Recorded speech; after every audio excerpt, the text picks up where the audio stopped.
How's it going? It's going. It's going good. Happy 363 days till Election Day 2020. Oh, God. You're a bigger nerd than I am. That's pretty bad. It just was like it's a year. We just had elections yesterday. Okay. Fair enough. That makes sense. So nothing's going to happen. Yeah. We really shouldn't have a podcast. Nothing's going to happen for the next year. Yeah, I don't know about that. We're good. Nothing. No. Yeah. Yeah. We have it's like 90 days from the first primary election, right? Oh, my God. Yeah. It probably is exactly 90. Yeah, it's right. It was around 94 the corner, the other day. which is crazy because the Iowa. next 2 months are going to pass by really quick just with the impeachment stuff alone. So, got a lot of stuff happening. Best time to start a political podcast. Yes. And sad news we report that our favorite candidate, Oh, God. I was disappointed. It was a Beto surprise. O'Rourke, has dropped out. Complete shock for me. Really? Yeah, complete shock. I thought he was going to surge in the polls last minute. I don't think he won't. Well, I know he said he was born to be president. I don't think he was born to wanted run. to. No, he was born to run for right. president, He's which been he did. campaigning. No, I'm joking. He was polling terrible. The problem is when you run in Senate, you just have to be better than the other guy. When you run for president, you have to be better than everyone else. Yes. And that's the thing I don't think they calculated. It's very not. Well, he wasn't better than Ted Cruz, but it is Texas. It's not that hard. Well, he did better than people expected him to do. Yes. But the problem is, when he ran as a senator, he ran more as like a progressive. He's like, I don't want any big money, Medicare for all. Yeah. Like he ran really progressive on a lot of issues. And as soon as he ran for president, like 90% of the things he used to do, he flipped on. Like even with the guns issue, he even said when he was running for senator, he's like, I'm not trying to do anything like this. I'm not trying to do anything like this. And then he runs for president, and he was trying to do that. So. And he made a couple debates. Yeah. Very disorganized. 4 debates, I believe. He had a really good tweet, I guess. That was the highlight of his presidency, and he said he was going to take away ARs. And here we are. Man. Maybe this is a part of his master plan. I don't think he has a master plan. So he's not going to run for Senate against John Cornyn. Yeah. So my theory is, and then we'll get into beer of the week, but my theory is he dropped out, because it's kind of unusual for someone to drop out this early on. That kind of did, I'm not going to say he was going to win, but you see most people don't drop out until like closer to the first primary. So my thought process is he's trying to secure a cabinet position or trying to do something with Warren and them, is what I'm assuming, but I don't know. He's a decent campaigner, I suppose, but in honor of Beto. I'm surprised. I thought he'd do better, but yeah, in honor. Where are we working? This is actually it's a stretch, but it's one of my you favorite. have built this up for like a month. I know. I've been very it's excited. Gonna fail. It's one of my favorite beers, actually. Oh, so it has nothing to do with but Beto. It does. No. It does have to do with Beto. So context. Oh, which when you have to provide context, is never a good thing. Downhill. Beto hasn't really ever had a career, so he's just kind of bounced around doing things. Okay. So he was a failed punk rocker. Oh. So I have Okay. jam session. Jam session. Okay. For Beto O'Rourke. Does that look like him? No, but it's a rocker. Is that a rocker? Yes, the jam. He's jamming out. Is that a he or a she? Unclear. Democratic primary. Don't need a gender. Yeah, I don't know. Noda Brewing Company. So it's local. Yes, this is, besides Miller Lite, this is my favorite beer. And I feel like I'm not going to like this. I felt it's an IPA. You just prefaced it with Miller Lite. No, it's an pale IPA. ale. A pale What's it taste like? What me. should I expect? It'll be better than the Voodoo Ranger. Really? Guaranteed. That was pretty bad. So that's not really a high bar. You might not like it if you don't like or pale ales. Oh, God. Yeah, no, that's pretty terrible. I disagree. Yeah, but I'm objectively right, so that's okay. Ooh, that's also it's actually untrue. better. That second drink was better. Yeah, the first drink I think I had a lot of fizz. Yeah, this is solid stuff. So look, it even says prepare to get your jam on. So Beto O'Rourke was getting his jam on. Yeah, he just got his jam off, so he's gone. Yeah, what a disorganized campaign. Yeah, this is all right. It kind of tastes. What does this say? English American malts. It's a malt. It's a combination of English and American malts, balanced bright hop notes from. Oh God, this is just honestly. So I'm not like a beer connoisseur. But I don't know what hops are. I don't know what barley, wheat. I don't know why it's called an IPA. Kind of like outing us. We have a podcast called the AA. Well, we're supposed to be beer connoisseurs. No.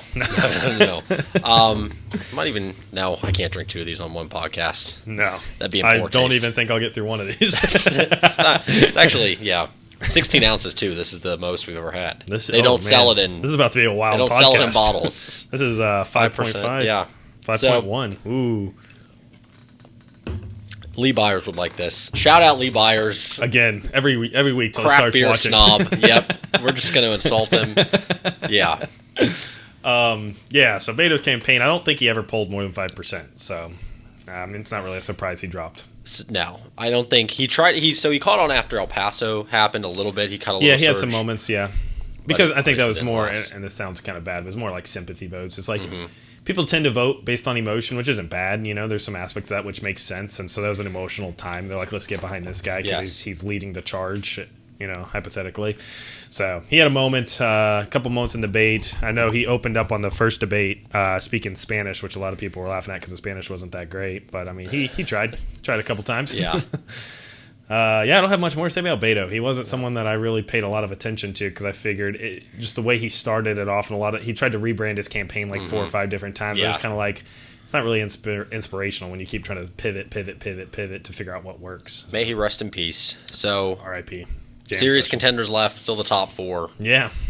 Which maybe the polling, there's been some really interesting polling that's released the last couple of days, and I don't really get how all these polls work. So there's 2 polls released today. You and the rest of America. Dude, I look at these every day, just the Democratic primary, just because I'm always interested. And Warren and Biden are always like right there neck and neck to each other. And then there's one where Biden was 23%, Warren and Sanders were 20%, which I thought was really interesting because they're like neck and neck.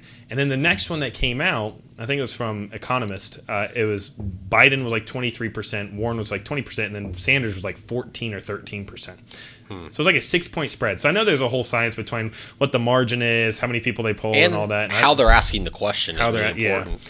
So I don't know, but if you look at the aggregate on, I think it's I forget, Real Clear Politics. If you look at all the polling that's done right now, it looks like Biden is in the lead by about it's like 23% average. Warren's right behind him at like 21, and sounds right. Sanders is like 19. So he's like actually really close. I don't think people realize how close Sanders actually is.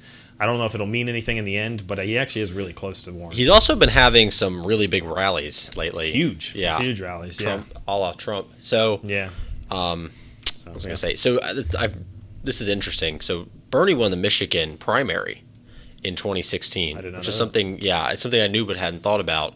Yeah. So that kind of that's an interesting aspect. Well, they just did some polling power on the swing states, the 6 swing states, and who would win. And honestly, Warren was losing all 6 of them to Trump. Yeah, which is not a great sign. And then Biden was winning like 4 of the 6 or something, and then Sanders was winning like 3 of the 6, including I think Michigan. So, and this is what it's gonna.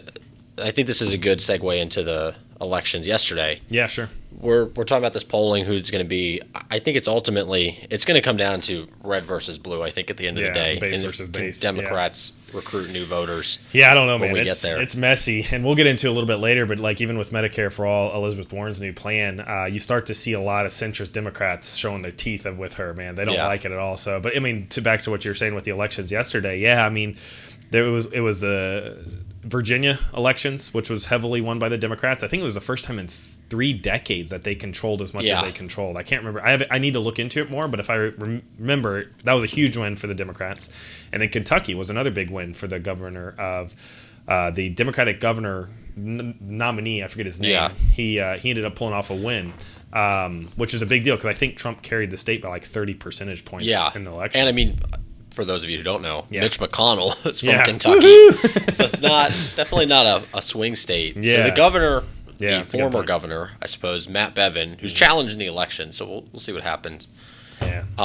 Side note, I'm a little concerned about I can see people challenging the authenticity of elections going forward. Yes. Especially a certain someone if he loses. Who? Voldemort?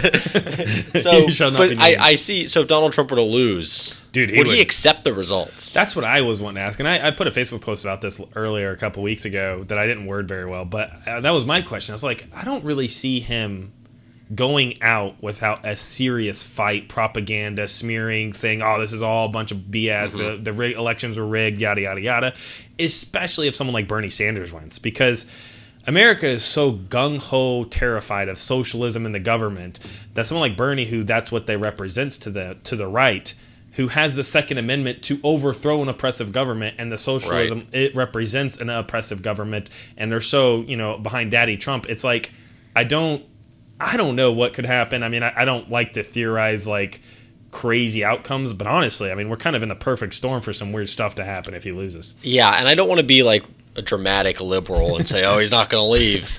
But I can also see him not leaving. Yeah, exactly. So I don't know. I don't know. And I don't know who at that point, responsible? Like, who's responsible at that point to just make right? What would happen if you're just like, no, yeah, I'm still president? It's like, nah, I'm staying because the Republicans would accept it. I mean, I don't know. Even if the Republicans didn't, his base won't. Yes. Like, they'll be riled up. So, or he's going to say it's rigged. I just don't know who's responsible at that. Like, does the Secret Service come in and forcefully move him? Does the Army get called in? Like, what? Well, this has never been a possible problem. Yeah, and I mean, it probably isn't even now. But at the same time, it's more of a problem, more of a potential outcome with Trump than any other president we've had. I would say. Which brings us back to Matt Bevin, who lost last night by a few thousand votes, less than 10,000. It was 5,000. Yeah. So he said, and his campaign is citing irregularities, yeah, pointing to no Something evidence. was wrong. Yeah, pointing to no evidence. But bigger picture, he was Republican governor in a Republican state, and he lost. And he was really unpopular. He tried to overhaul the state pension plans, stuff like that. Yeah, sure. It's angry if your own party rejects you. So he didn't have anything to run on, so he kind of brought in Trump. And national impeachment, etc. Yeah. And I think it speaks to the Democrats' power that if they can keep it away from those hot-button issues, maybe they have a chance. This is a moderate Democrat. Yeah, that's what I was going to ask you, because I didn't follow the election. Was he more moderate? Because I know that Bernie Sanders, or I know that Matt Bevin back in August was saying that Bernie Sanders was endorsing this or something. And I don't know if this was a smear and a lie. I never fact-checked it. But he was saying that the Democratic governor represented kind of the Bernie Sanders wing in terms of like socialism and stuff. But that's what they try to paint. Always say that. Yeah. So I mean, I didn't know, though. I didn't look into it if he was more moderate or more progressive or a little bit of both, like Warren. I wasn't sure, but it sounds like you're saying he's more moderate. I think what's happened. This happened in North Carolina in 2016 with our governor. Is that even if Republicans are going to control the state or they win the state. So Trump wins North Carolina, Republican Senator Richard Burr wins, but a Democratic governor defeats a Republican incumbent governor. Yeah. And when the Republican incumbent is so unpopular, Democrats, I think there's a model where they can pull off victories. Yeah. I don't think Roy Cooper, the governor of North Carolina, is necessarily going to win again in 2020, but we saw it. Yeah. Yeah, so, it is weird. There's definitely, it's going to come up time and time again. Side note, just real quick before I forget, Trump tweeted out in regard to the Kentucky governor. He was saying how that the Republican governor was like 15 points behind the Democratic governor in the polling. And so he got him almost through the finish line. So he's trying to give himself props anyway. Trump stood on stage on Monday in Kentucky and said, if Bevin loses, it's a referendum on him. Yeah, and now it's like, he was behind. It's like, I did great. Yeah. And it's funny. And so I looked up the polling, and I only looked up one source, but it was basically saying as of October 10th, it was like October 5th or something, that it was neck and neck. It was tied, actually. Yeah. And then there was one more poll that was done like October 26th, like 2 weeks ago, and it did show about the Republican governor is 15 points behind. But the poll I was looking at got really kind of sketchy feedback. Like there was something wrong with it is what it was looking like. So I mean, I need to dig more into that, but I thought it was funny that even in defeat, Trump's like, nah, I'm still a winner. No, this guy never loses. So this is what he does. Either if you win, it's because of him. If you lose, or he pulled you so close and then it was rigged. But this is what I'm saying. So Bevin's going to say there were irregularities. Yeah. Nothing will come of it, but now it's setting this precedent. It's a conspiracy at that point, Which is funny state. Because Stacey Abrams in Georgia said something similar. Right, both sides. With validity, though. She had some validity to what she was saying. But the Republicans said, just accept the results of the election, just move on. She still hasn't conceded, right? Yeah. And so the Republicans always make fun of her for that. And then they have this guy who's going to get lauded by the Republicans for saying, there's some irregularities, let's challenge it. Let the process finish. That's always the answer when you're on the side that benefits from the process. So it'll be interesting to see what happens, but I agree it's a precedent. Also, just speaking of the partisanship of the country as a whole, if we can't accept election results, we're in trouble. We're in trouble. Yeah, no, I agree. I think regardless of your side wins or loses, move on, win the next time. Like I don't think there's a lot of self-reflection within politics. Like if your side lost, there's a reason you lost, so figure it out and improve. Like that's what my position's always been is like don't act like it's always. Well, they're just more corrupt than we are, so that's why they won. Even though that can be true sometimes. A lot of times just because they resonated in certain ways where you didn't resonate, so figure out why. Right, and in this case, he was so bad because other Republicans won in the states. Exactly. He was so bad, it's you. Well, that's the other thing. The Kentucky, all the other elections, there were like 6 other elections, and 5 of them Republicans won. Yeah. So obviously the state's red. So why did you lose? Because, I mean, from what I heard, he's kind of a prick. I mean, he wasn't exactly the most nice person. I know. And in Virginia, all Democrats win. Virginia Democrats have been trying forever. They've been working very hard. Yeah. And so now they're going to get to push a Democratic agenda unrestrained. Yep. So it'll be interesting. Yeah. Very interesting to see what happens there. So we're talking minimum wage, yeah, LGBT protection, stuff like that. Yeah, there should be a lot. Yeah, I would say overall, and I heard the Republican one in Mississippi, but the Democrat outperformed way more than like you would originally anticipate. So overall, I would say it's kind of mixed reviews on if it was like against Trump. Like Kentucky certainly didn't like that governor, but I don't know if that's because they don't like Republicans and don't like Trump still. So I wouldn't read too much into that personally. But I don't know. It's pretty interesting. I need to look into it more tonight and tomorrow. Yeah. So there's one more election. Okay. Louisiana, next Sunday, Democratic governor. Okay. In Louisiana. That'll be interesting. So I'm expecting a loss there. Just one more to watch. How bad are we going to lose that is the question. Badly. Yeah, so I think one of the main things that dropped this week, so Elizabeth Warren's been getting heat for two things. One, not answering the question, and we've talked about this actually, of will her healthcare plan increase the middle class taxes, will it? And then two, if she's a candidate with a plan for everything but doesn't have a plan for healthcare this far in the process, does she really know what she's talking about? Those are kind of two ways she kept getting hit a lot. And now she has a plan. Now she has a plan, apparently. Yes. And it's very detailed. Yes, yeah. Very detailed. More detailed than anyone else. Doesn't mean it's accurate. It just means it's more detailed, which is more than you can say for the other candidates. Which is her thing. Yeah, it's just her thing. I actually spent quite a bit of time on this the last couple of days looking through her plan. She does a really, really good job, in my opinion, communicating certain things. It's very hard to fact check her numbers, though, unfortunately, which is probably intentional.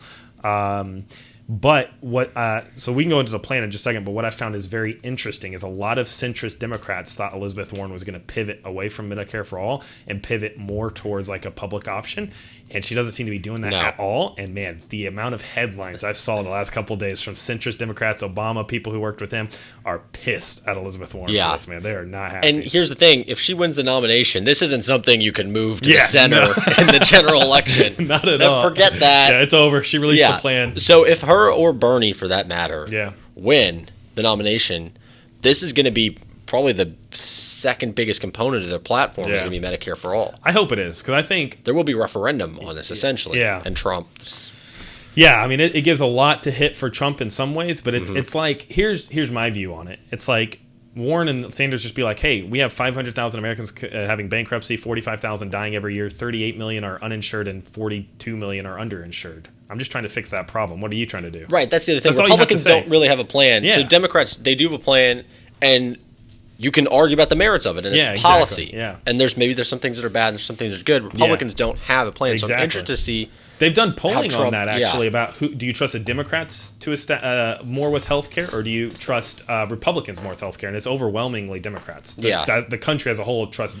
And I think that's just because the Democrats are at least putting stuff out there. Yes. And so now, again, Trump's never had a plan other than we're going to abolish Obamacare. Repeal, what was it? What was their slogan in the election? Repeal and replace Obamacare. Repeal and replace. They got the repeal part, but not the replace. Which some Democrats want to, build on Obamacare. Sure. But it's interesting how one party's primary is pretty much going to decide our vision for health care. It's insane. It's insane. Her plan is very interesting. So to get a little bit more into the weeds, the projected cost over the next decade of our current system of healthcare. If we do nothing. If we do nothing, it's called NHE, the National Health Expenses or something like this, is going to be $52 trillion. That's how much it's going to cost if we do nothing, okay? Her plan is supposedly going to cost slightly less than $52 trillion over the next decade. So the first thing you have to be on the lookout for on Fox News, right-leaning pundits, and centrist Democrats in a way is they just scream the number $52 trillion. Oh, her plan is going to cost $52 trillion. This is absurd. This is absurd. It's like, well, wait a second. Our current situation is going to cost that same amount. So if she can have the same cost with much better results, why aren't we interested in that? Now, I'm not saying there's not issues with her plan, but if anyone says, well, her plan's too expensive at $52 trillion, they're just being disingenuous because our current system costs the same amount. It's kind of the way I've pieced together from what I've seen so far. But down from there, she needs an additional. So she's relying on a study by the Urban Institute, the one that was done this year actually. So it's recent information that says she will need to have $34 trillion to pull off her specific plan with Medicare for All, and she releases a detailed plan about how that $34 trillion she can get down to $20 trillion. Mainly, just the bullet point version of this is she's going to cut costs. So her idea is by switching to Medicare for All, it's going to cut costs similar to what Medicare currently has versus the private industry currently has. And by doing that, it's going to reduce her needing to have $34 trillion down to $20.5 trillion. So she has to find a way to increase revenue, increase taxes to make up for $20.5 trillion is what she's saying. Now, I think she's being overconfident about how much she's going to get from cutting costs. Regardless, this is her plan. So $52 trillion over 10 years comes down to $34 trillion based on the urban study that she was saying. It doesn't come down. That's how much she has to raise, is $34 trillion based on the urban study.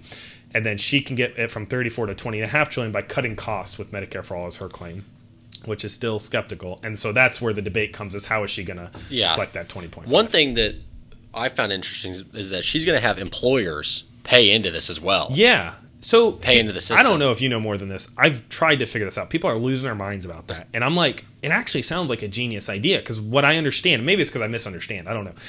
But what I understand is what employers are paying now for their employees to have health insurance, their portion. She said take 98% of that. So like, let's say your employer's paying $100 a year for you to have health insurance. Take 98% of that. So $98. Now that's going to be a tax that goes to the federal government. So in other words, it's a little bit less than what they're already used to paying, and it's going to be in the form of a tax now to the federal government. Actually, she didn't call it a tax, I think. She won't call it something something else. Yeah. But she the won't same call it a point. tax. It is a tax. It is a tax. It is a tax, 100%. She calls it, I forget, you're right. I forget what she calls it, but it's a tax. So, and this is the thing that I can't get over, because this is the status quo is you get it through your employer. Yeah. And your employer would still be contributing a very similar amount of money through its tax. Yeah. But, and you'd still theoretically now, instead of going to the doctors in your network, based on the provider that your employer has, you can go see any doctor you want. Yeah. Medicare for All is paying for it. And we talked about this last week. Yeah. So the status quo, you're talking about centrist Democrats and Republicans are upset, is that, if you like your insurance, you can't keep it. Yeah. Which I don't know anyone that cares about their insurance as much as they care about the doctor. Yeah. So I'm really confused. This is the funding for it. Yes. And I think that's what people get confused. So there's two complaints. One is that's a lot of money. How are you going to come up with it? And two is how dare you take away people's private insurance that they're comfortable with? Those are the two complaints. And you can hit them both. So the funding aspect, to me, I'm open to criticism of that, because there are right ways to get the funding. There are wrong ways to get the funding. I didn't know it was even theoretically possible to do it without raising taxes on the middle class. So I'm very skeptical of that. I think there's avenues. Obviously, she would roll back Trump tax cuts. That would be part of the corporation taxes come in. She also said she'll get money from reforming immigration, which you're just like, oh my God. Yeah, that's a stretch. And cutting expenses overseas. So there's a lot of ways she's expecting to get money that funds her Medicare for All that is just unrealistic. I mean, Medicare for All in the first place is very slim chance of even getting through anything, right? So for you to say, let's make it even slimmer by also passing immigration reform is kind of, to me, a little naive. But I mean, she is trying to get the numbers out there, so I'll give her kudos for that, as opposed to someone like Joe Biden who doesn't have anything out there that makes sense. Public option. Yeah. Build Obamacare. Barack Obama. I was vice president. There we go.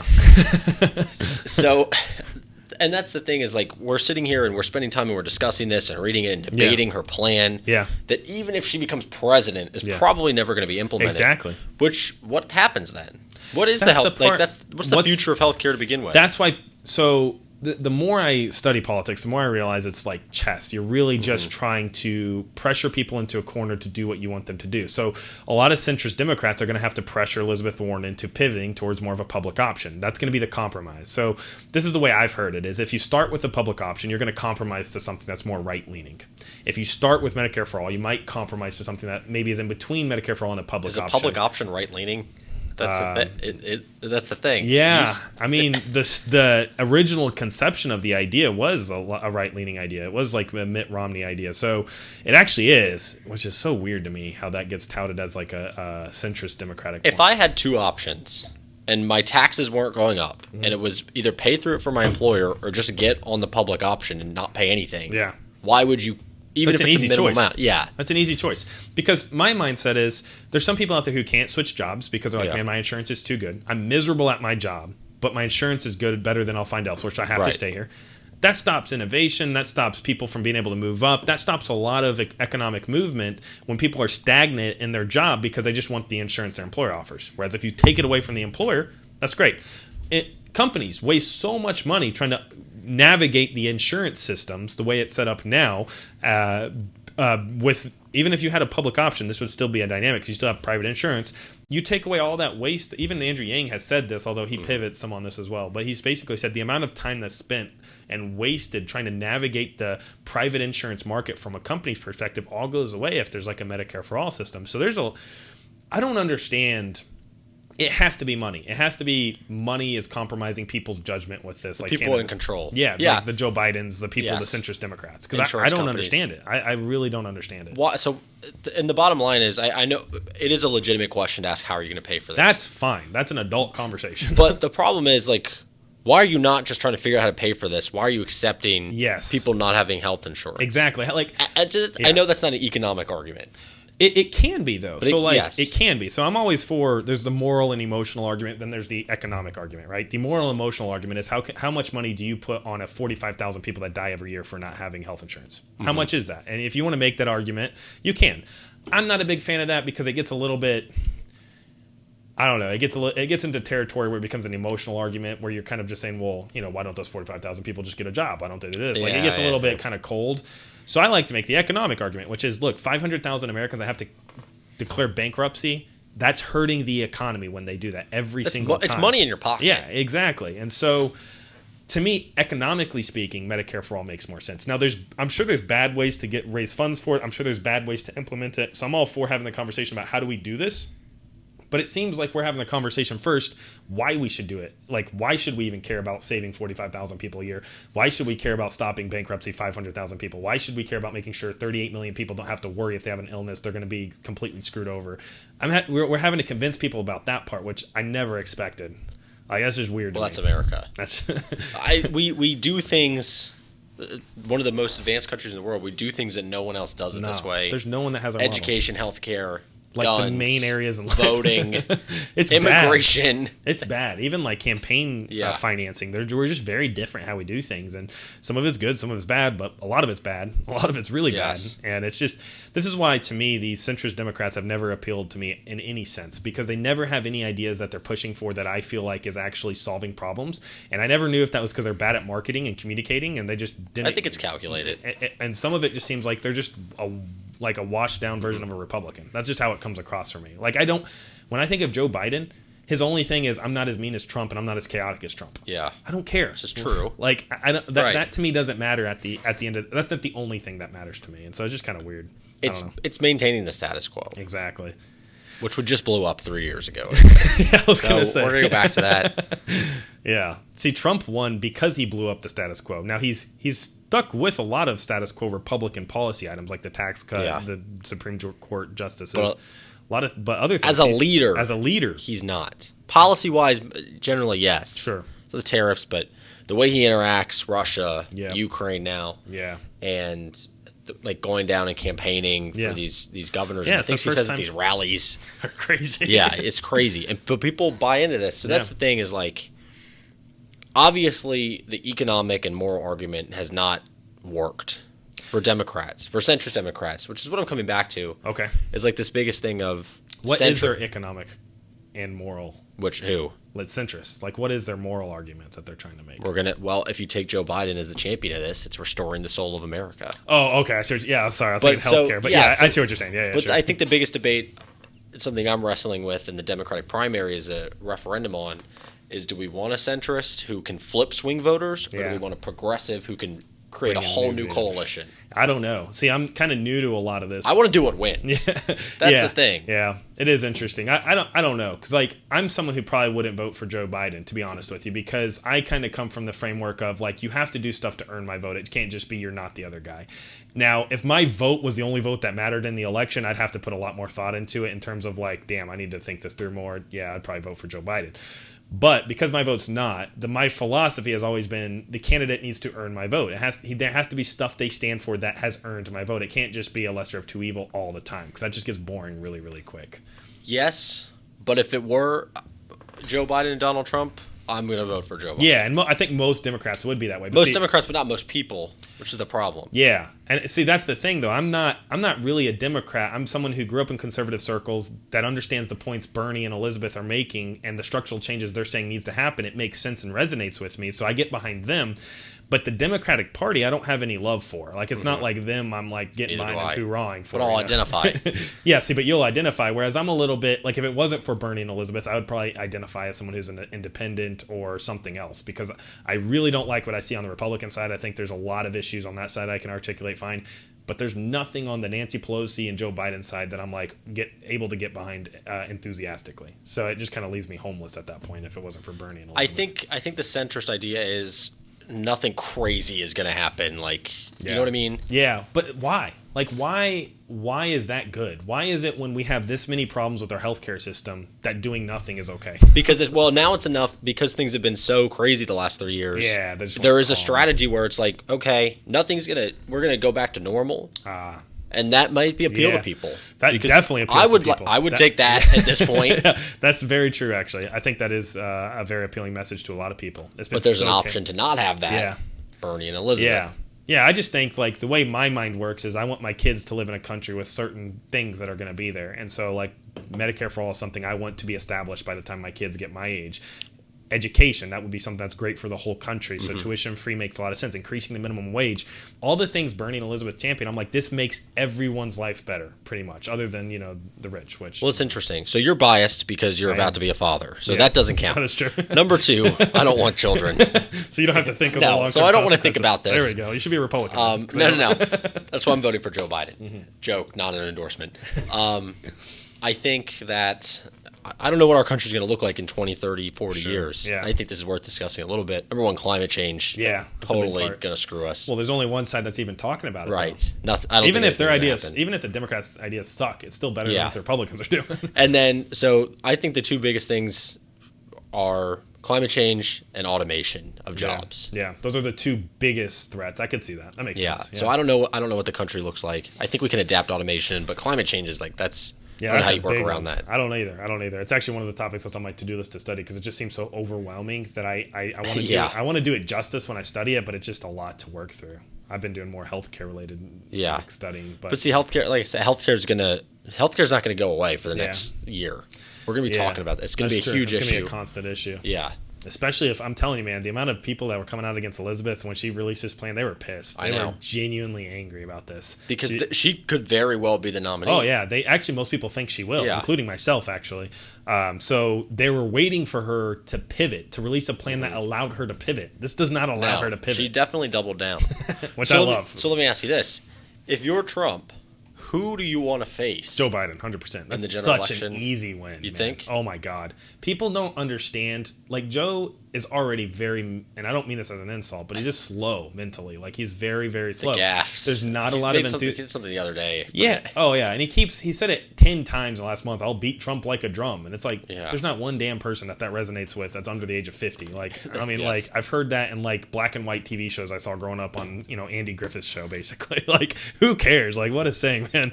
So, to me, there's no enthusiasm behind Joe Biden, and the way Trump plays like a dogfight. I mean, he just gets in there and rips people down. Joe will not be able to beat that, in my opinion. Because I know that the amount of support for him from a younger generation is just so low, man. It's so bad. I mean, it's for Bernie. Yeah, and I realize a lot of the polling disagrees with what I'm saying. This is more of an instinctive decision on my point to say that.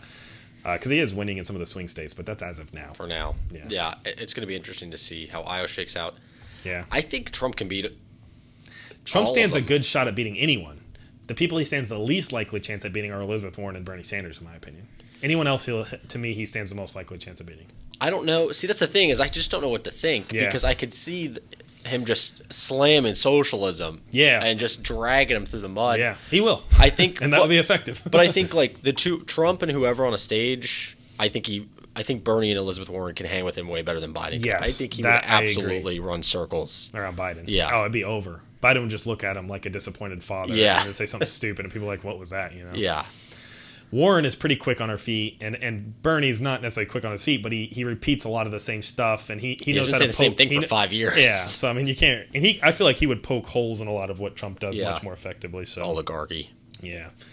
I don't know, man. I loved Warren's plan. I liked it. I have some skepticism about the funding and the cutting of the costs and how she's going to fund it, but I enjoy that she doubled down on it. I was pretty happy about that as someone who does like the idea of Medicare for All. I'm still trying to always understand the criticism of Medicare for All, and the one criticism I always understand is, like, how do you fund it? Yeah. That's a fair question. the private insurance part makes sense to me from a perspective of like it might disrupt the national economy when you just take out this big industry, and that's the part I'm fuzzy on as well. So yeah, so that's interesting. So what happens? Because I mean that's people's jobs. Exactly. So what happens to that? I don't know. It's weird. But like when you start to understand, we pay twice as much per other countries. Yeah. Like it's people's jobs. So, this is gonna be such a bad analogy, but you'll get it. This was kind of the argument, and this is bad. I'll preface this, but this is the argument the South made when they had slavery. They were like, "This is our whole economy's tied into this." Like, look, it's morally reprehensible to have slavery. Just figure it out. And to me, that's the kind of the same argument I would make from a Medicare for All perspective. Is so many people are slaves to their debt or slaves to just not having insurance, if you will. And it's not the same level of slavery, but I mean, the idea is there is a lot of moral urgency to this in terms of we just need to figure it out, and that's kind of where I land. And so. I don't know. I'd be interested because local, I guess it's different. So this is, again, healthcare and health insurance. Local healthcare is the biggest part of a lot of smaller economies, smaller towns. So I don't think that necessarily goes away. Just who the government's paying for it, not the insurance company. Yeah. The people that are working. So I don't think there's a lot of love lost for insurance executives. No. But there are people like you and me who just do those jobs. Yeah, it's exactly. Their job. Yeah. And they would be on the street. I don't know. That's the part I don't know. I would like to see some type of plan that gives them, I don't know, funding for like a year as they look for another job or something. I haven't heard anyone talk about that in proposition ideas, to be honest. That's going to be a large amount of people. You're talking about tens of thousands, right? I mean, how much is it? We spend 17% of our GDP on health-related costs. Like, that's insane. So, but yeah, Beto dropped out. Elizabeth Warren's plan. Polling's been pretty interesting. There's just something else that happened this week. Impeachment. Charlotte had elections. I don't know if you paid too much attention to that. No, I'm moving to Rock Hill, so I don't care what happens in Charlotte. Yeah, that's true. No, I know the what was it? The tax increase on art or for art or about art. You can go into this. I'll let you handle it. I don't know if you want to how deep in the weeds you want to get in local politics. Take a couple minutes. We'll see what happens. There was a referendum. The county was trying to raise taxes 0.25% for money for the arts and then like greenways and stuff like that, and it failed. By how much? I think it was like 57-43, something like that. Close. Yeah, not close. So the counter argument was arts are great, but Charlotte has an affordable housing problem. Why aren't we raising money for that? So that was rejected. Interesting. Along partisan lines a fair bit. So who was those both seem like Democratic. I think it was more Democratic ideas. Division between Democrats? No, I think because I don't see the Republicans being for either. The referendum was brought about by the county commissioners, who are mostly Democrats. Okay. So, interesting. Think of that as you will. But there were Democrats that were against it for sure, because 57-43 in Charlotte. Sure. All Democrats won, Democrat mayor, full Democratic city council. Charlotte's very Democratic. So it's interesting, I guess. What is it like when one party has complete control? Is that good or bad? I don't think it's good, but I don't know if it's bad. There's no check, but if these are the policies we're advocating for. Yeah, I was going to say it depends on the policies. I mean, I'm all for someone having complete power if their policies make sense. Yeah. And if they do bad, they're going to get elected out and Well, see, there was controversy last year with the Republican convention coming here. Sure. This summer. But all the people that kind of supported that still want re-election. Yeah. So that is interesting. It's interesting. Yeah, you don't have to be as accountable. Yeah. In a sense. In a sense, yeah. That's interesting. So the tax failed. The mayor won re-election. I don't think anyone was even running against her. No, it was... there's something else, wasn't there? There's like a third item? Or just the city council and stuff? School board. That's too deep in the weeds. Yeah. Even I don't know too much about that. I don't either. Yeah, so impeachment. There's definitely been a couple. I guess we can end on that note. There's been a lot of new developments, actually, that I'm very excited about. I'm very happy about. It makes me very happy inside when I see the house of cards just crumble. It is crumbling.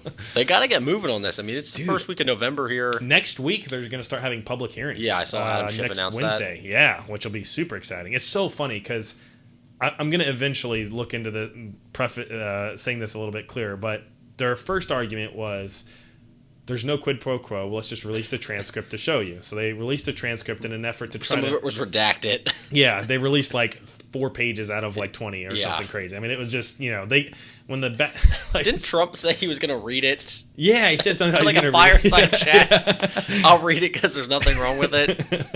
Trump is very entertaining, to say the least, how he handles issues like this. Yeah. But their biggest mantra for the longest time, they had 2 things they kept saying, and both of them have backfired so bad. There's no quid pro quo, so we're fine. And then 2 was, why are the Democrats having all their hearings in hiding? They need to bring it out in the open. Now, one of the top guys, what was his name? Sodlin. He just came back and amended his original. Yeah, his to original say there testimony. was quid pro quo. Actually, you know what? I remember now. There definitely was quid pro quo. And now it's public. And now it's coming public, which is like the worst case scenario on both fronts for the Republicans. It makes me very happy. They're going to dig. Bad, actually. Yeah, the Republicans are going to have to find some type of. Actually, Trump tweeted their next defense, which was there was no quid pro quo. But even if there was quid pro quo, it's not impeachable offense. Because he's trying to get the Supreme Court to say he can basically do whatever he wants as long as he's president. Yeah, it's insane, man. It's bonkersville. Yeah. Like, I don't get it at all. But the Republicans are falling in line like nobody's business.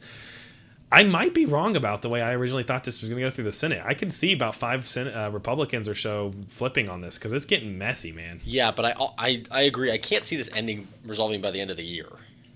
At this point, it'll be February. I mean, so good God, we're going to deal with this and the primaries, and Medicare for all, centrist. There's like a civil war within the Democratic Party. It's centrist and progressives, and then the Republican Party is in complete chaos, or becoming more. But in unison. In unison, which is weird. The more chaotic they are, they still unite around. Yes, they do unite. They're much easier. That's so weird. I don't understand that. Yeah, because they're the Democratic Party, man. Because if they go against Trump, he's going to primary him out. Yeah. Which is actually a good strategy if you're president. Yeah, that's the thing. That's what Bernie wants to do. Bernie said, yeah. Maybe it works. Look, it does. Can you imagine if Bernie Sanders' presidency had this kind of Democratic support, just unyielding? It'd be insane. But see, that's the part that gets people like me or the progressives a little annoyed. Is it's kind of like, look, the Republicans. Do you know the Republican tax bill? This is actually really interesting. It had like a 20 to 30% approval rating with the American people. They still rammed it through and got it approved. Yes. They said, F what the freaking public want. We think this is what's best, so we're going to go through with that. The Medicare for All, it polls right now, as of last month. 52. With Democrats, it's 72% approval rating. With Republicans, it's like 30%. I was say it's like 52% or something like that. 52% overall, right? That's a pretty big approval rating in the type of climate we're in right now. But the Democrats will not get behind it at all. They're actually kneecapping themselves by coming up with all these problems about Medicare for all that the Republicans just get to turn around and say, hey, even your own party thinks you're crazy. I mean, it's just insanely dumb, man. And I think the other thing is, so the tax bill is unpopular. I read an article today about how it's not really doing anything to the economy. The economy's just kind of doing its own thing. Growth hasn't gone up. Trump said it's going to go up to like 6%. Yeah.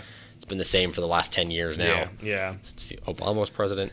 But yeah, Medicare for all. So I think the thing that's scariest about it and what taxes aren't scary is like the transition. Yes, and I get that. Which taxes like, I don't know how this works anyways. About the taxes, get this. I just learned this actually last couple of days.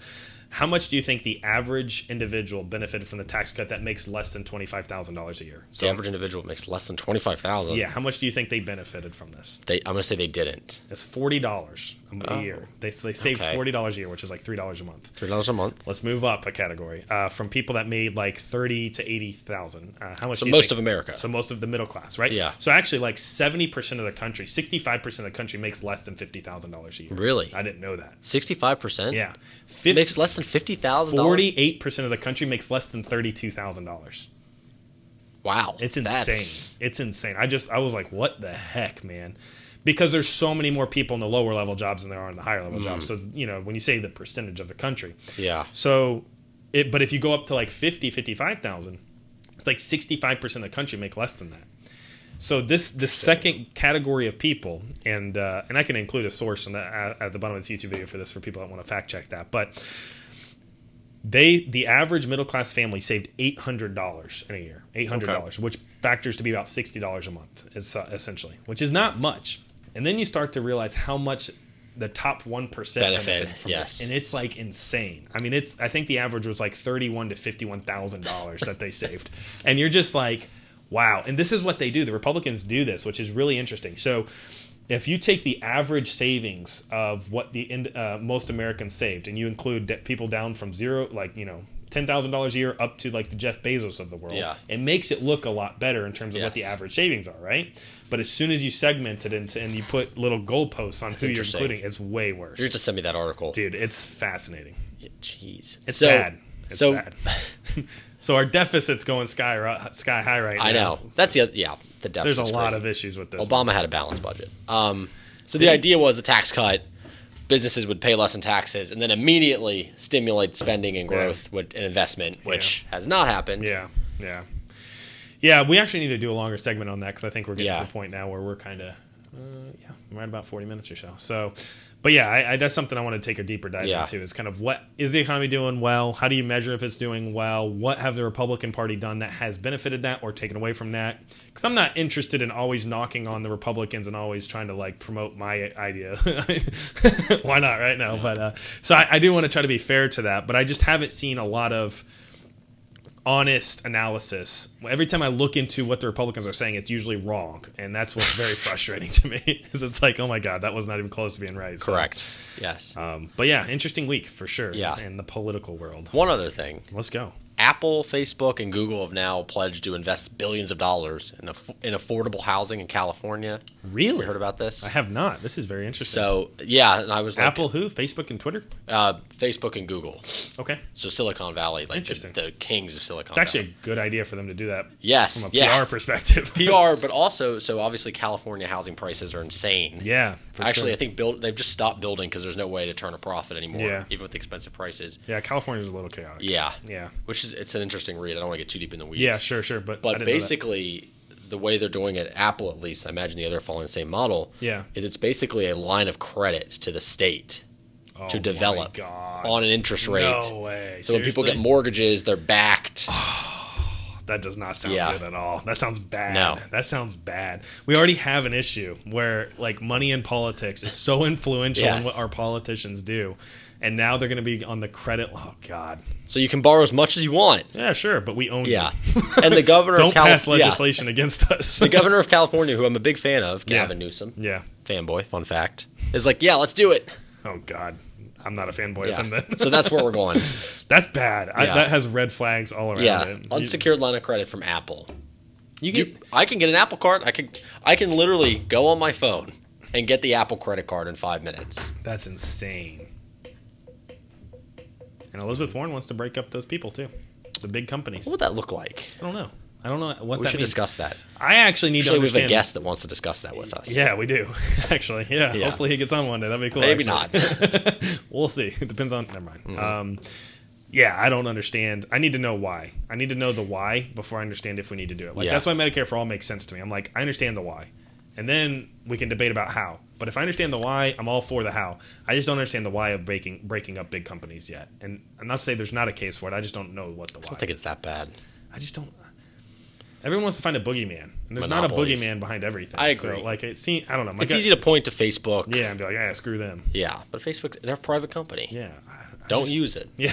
Exactly. I mean, you don't have to go on Facebook. Exactly. No, I agree. We'll do that another time. Yeah. I need to do some more digging into that. Cool. Well, I don't have much more to say. Good to go. This beer I will rate on a score of 1 to 10 as like a 4.5 to 6. Happy jamming. Happy jam. For Beto, enjoy the road and the children that you don't take care of. Your wife does. That's pretty bad. That was a bad note to end on. It's true. He doesn't take care of his kids.